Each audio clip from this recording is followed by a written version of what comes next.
भोलू और बरगद का पेड़।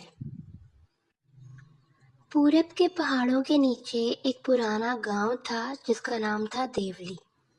वहां लोग मिट्टी के घरों में रहते थे, खेती करते थे और सूरज ढलने से पहले ही अपना दिन समाप्त कर लेते थे। इस गांव के बीच एक बहुत बड़ा बरगद का पेड़ था।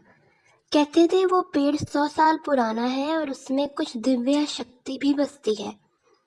गांव के बड़ों ने हमेशा कहा था, इस पेड़ को छूना नहीं, काटना तो दूर की बात है।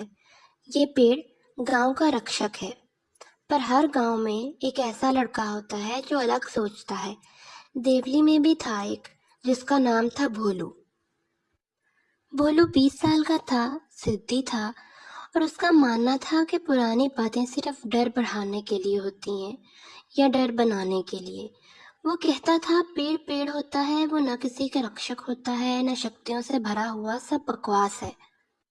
भोलू के पिता हरी सिंह एक अनुभवशाली किसान थे। उन्होंने भोलू को समझाया, बेटा, हर चीज की एक मर्यादा होती है। इस पेड़ से सिर्फ लकड़ी ही नहीं, पूरी परंपरा जुड़ी है। लालच मत कर। लेकिन भोलू को सिर्फ पेड़ की मोटी लकड़ी ही दिख रही थी जो बाजार में 200 रुपये मन बिकती थी। एक अंधेरी अमावस की रात जब पूरा गांव सो रहा था, भोलू ने कुल्हाड़ी उठाई और चुपके से पेड़ के पास गया। हल्का सा हवा का झोंका आया, बरगद के पत्ते खड़खड़ाए जैसे कोई चेतावनी दे रहे हों। पर भोलू ने एक बार किया, ठक। पहला बार पड़ते ही एक अजनबी सी गुनगुनाहट पेड़ से निकली। पेड़ से सफेद झाग जैसा कुछ निकल रहा था, जैसे पेड़ रो रहा हो। फिर भी भोलू नहीं रुका। दूसरा बार, ठक। और उसी वक्त पेड़ के नीचे की मिट्टी कांपने लगी।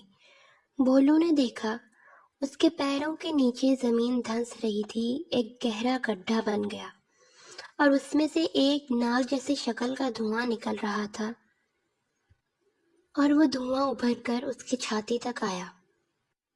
एक आवाज आई, जिस पेड़ ने तुझे बचपन में छाया दी, तू उसी को काट रहा है। अब तो खुद सूझबूझ से वंचित रहेगा। उसी समय भोलू बेहोश हो गया। गांव वालों ने देखा कि भोलू पेड़ के नीचे पड़ा था। होश में आया तो उसकी आंखें सफेद थीं। विद्या ने कहा, यह देख नहीं सकता, जैसे आंखें हैं पर नूर नहीं। गांव के लोग घबरा गए। भोलू ने चुपचाप सर झुका लिया। उसने सबको सच बताया। लोग पहले तो गुस्सा हुए, पर फिर समझे ये उस पेड़ का श्राप है, पर एक सीख भी। भोलू ने तब अपना जीवन बदल दिया। हर रोज वो बरगद के पेड़ के पास बैठता, लोगों के पैर धोता और गांव के बच्चों को कहानियां सुनाता और उन्हें ये भी बताता कि जो गलती मैंने की वो तुम मत करना। 3 साल बाद एक शाम जब वो पेड़ के नीचे बैठा था, उसकी आंखों से एक बूंद आंसू गिरा और तब उसने देखा, धुंधला सा रंग, पहली बार रोशनी। लोग कहते हैं कि बरगद ने उसे माफ कर दिया।